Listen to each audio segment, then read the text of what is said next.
But for me, I just felt like it was just seeing a team that there was technical security, there was ball retention. Oh my God, I told you yesterday in the chat. RUbio. Fam, I told you yesterday. I'm glad you guys We were talked so about. happy. Like, you know the way Arsenal keep the ball and keep going from flank to flank and the ball. We were doing that. I'm thinking, what? Pressure. Like, oh God, I haven't seen Chelsea done this in years. I like the fact that you guys talked about The key was João. technical ability. Because thank you. No, Leading to where I want to go now. Let's talk about João Felix. RUbio, you're our Portuguese maestro. I'll let you say your thoughts now because Speaking Portuguese. bro. I'll even say in Portuguese. João Felix fica, por favor. João Felix. You got to stay because this guy is the key for not only the way we move forward, but he just links everything. He come like I was talking to Ope like last week. We're doing our space here after the game against Fulham. Like Mount plays okay, but he's not the kind of midfielder that wants the ball. He wants to be away from the ball. He wants to run into the box. Same with Gallagher. So the cohesion is never going to be there. Felix linked everything. And then the thing that, you know, when you're a good player and you got other good players around you, you're just going to work.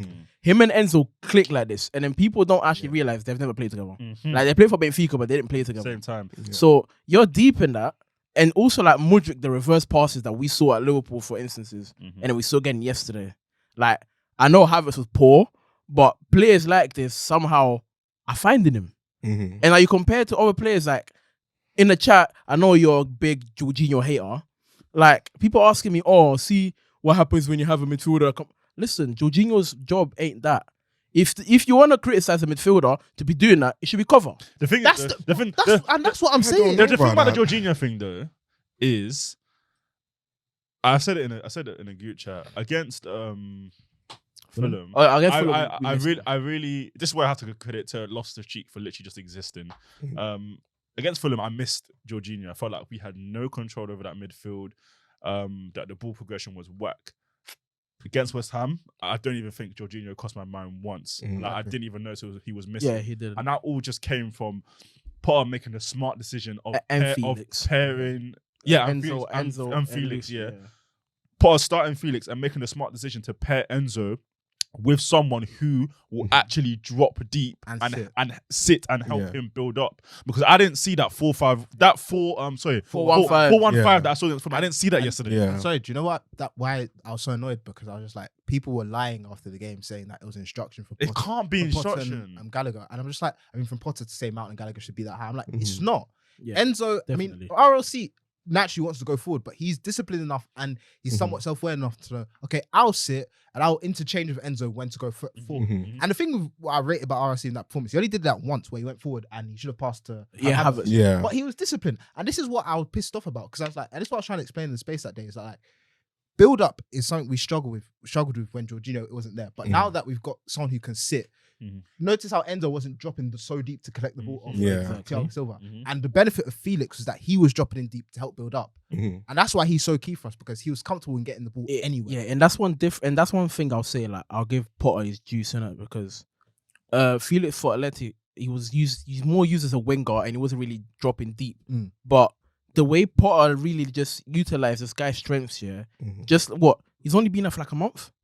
And you can see that this guy, if he comes in full time, he's gonna settle so well. So do you know what it is? Potter can get my credits, I can't lie. As someone who's not been a consistent watcher of Felix, this is what it looks like to me.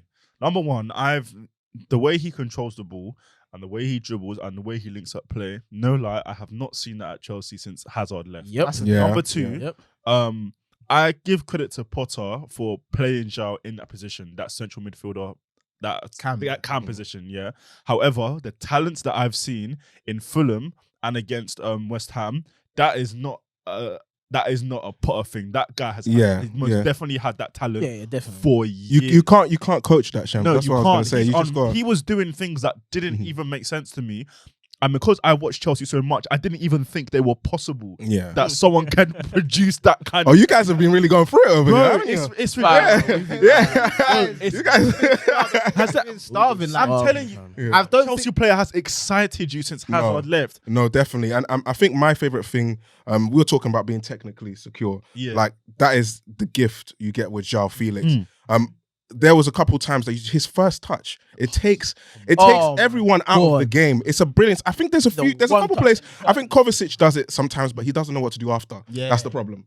That's the problem. And with Felix, it's just that creativity. And when it comes to the first goal, it kind of just encapsulates everything that he gives you on the pitch. With those runs, that connection that RUbio was talking about with Enzo, which is when we're talking about you have the talent already. Those things are telepathic. It just comes like that, and it's wonderful to see. I'm gonna say it again, yeah. From what I was watching yesterday, purely because of sometimes each one took a little bit too long on the ball. Sometimes, whatever, you can tell that Enzo and Felix, they're still slightly adjusting to how the Premier League works. But look at their performances. I promise you, once they've fully adjusted, it's peak for the That's league. why it's just It's so it's peak. just key for me that like the first thing Bully has to do, just sign. Pay the money. Pay the Pay the money. Definitely. Simple. Oh, this is where we need to give our What- credits to the recruitment. Whatever Atleti want, Fam, not everyone Atleti we've want, but changed. You just have to get. Nah, whatever they want. Whatever they want. 200 M's, give me 200 M's, yeah. Everything. Give it- If you give need it in over. that room as well, I'll go. What are their names? Fam, Start speaking Portuguese to. Is it Everything. Winsley or whatever his name is, Vivel, all of them, man. 3 players, Enzo, Modric. Felix, and Badders. Oh, The way we signed them and the way I've seen the instant implementation, like it's crazy. The reason I didn't say Modric and Madueke is because I feel like you can see the talent is there and they're good. They just need a little bit more time. Modric, you can debate that he needs to drop back more to make himself an option or actually make more effort to get in behind. So and play with a Cucurella player that can- can play football. him and Cucurella just need to work out something. Do you get I it? don't know if Cucurella can work out something with Madrid. Do you know what? But yeah. No. Cucurella needs to work Fairs. out on the bench. I think a lot of I'm sorry, as I'm talking, things from last week are coming back to my head. You know when I said a lot of questions will be answered. Yeah, last week's pod, yeah. Oh yeah. A lot of questions will be answered. It made me think of Havertz being good around ballers.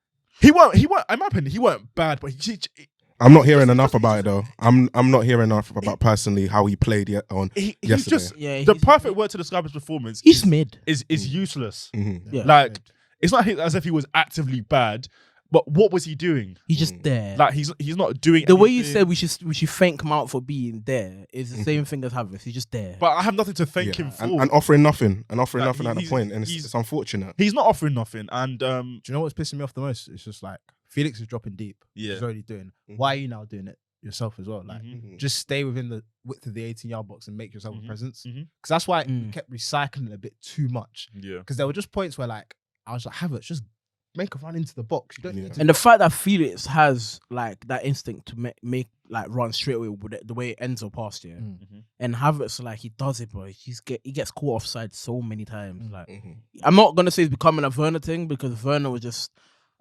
he's unbearable. I think he was unlucky with a couple of the calls yesterday. To be fair, I think he was unlucky, but still, just discipline if you can. Oh yeah, you didn't even count on the points we're gonna talk about. Sorry for cutting you off. Like, alright. we need to talk about that penalty after. Yeah, definitely. We'll talk about that. I just Because want- the refereeing in the Premier League this weekend was a joke. I just wanted to say with Havertz as well. I think we're coming to a stage of his development where the board are ruthless. We've seen it. When it comes to summer, we're gonna be looking for strikers, and every single game he now needs to start proving that he can play the 9 role, not the false 9, which we've seen from him coming in. We've got João Felix to do that job. He comes in, we see the danger in him. Yeah. Unfortunately, that now he has to start providing goals with whatever else he has in his talent, and we're not seeing it at this moment in time. And it's detrimental. It's detrimental to. It's the one thing right now I feel that's lacking from our attack. You know, so it's unfortunate. It's like you're just looking at the game and you're just like, why? Why can't you just be serious for once? My assumption is that Fofana knows his role. Like, I think he's been told that for like this season and next season he'll be like a squad player, off the bench type of guy. Does make you wonder though, with the way Havertz is playing, what going for Aubameyang? I think something. I thought the same I thing. genuinely think something's happened behind the scenes. You know, I thought something because I still don't like. I like the way some people think that Potter needs to come and just be ruthless. Okay, I agree with that. But with Aubameyang, I don't know. Like ever since the new signings came, he hasn't had a chance at all. Yeah. He came on against that game against City and he got subbed off after. Like I don't get it. I really believe It's a big risk. but I really believe what Havertz is doing now, Aubameyang could do better. Yeah, because Havertz is doing nothing. It's a big risk from Potter because obviously it looks like we're gonna loan him out to America or MLS at this stage. Nah, he said he's staying now. He's gonna stay. So even then, but he doesn't have a place in the Champions League anymore. Which So is sad. so Fofana and Havertz are technically our only. And Fofana's not even. Fofana's not there either. So look, we're at a point now where we've completely outcasted Aubameyang, and when in earlier parts of the season we did see a lot of benefits of having him on the pitch. He is still the best finisher at the club in the men's team, in my opinion. So if when in the men, no, because I want to say, I have said already, Yeah. we all know who the best striker is in the organization. Yeah, at it's least. Sam. It's Sam. It's People put it at the start level. Sam Kerr. I was like, One day it has to be there. Like one day it has to happen. That girl is talented as fuck. Sorry for swearing. Like I started watching it like in 2017, 18 in that World Cup when they got knocked out for Australia. They got knocked out. They didn't win it, but fam, she was carrying that.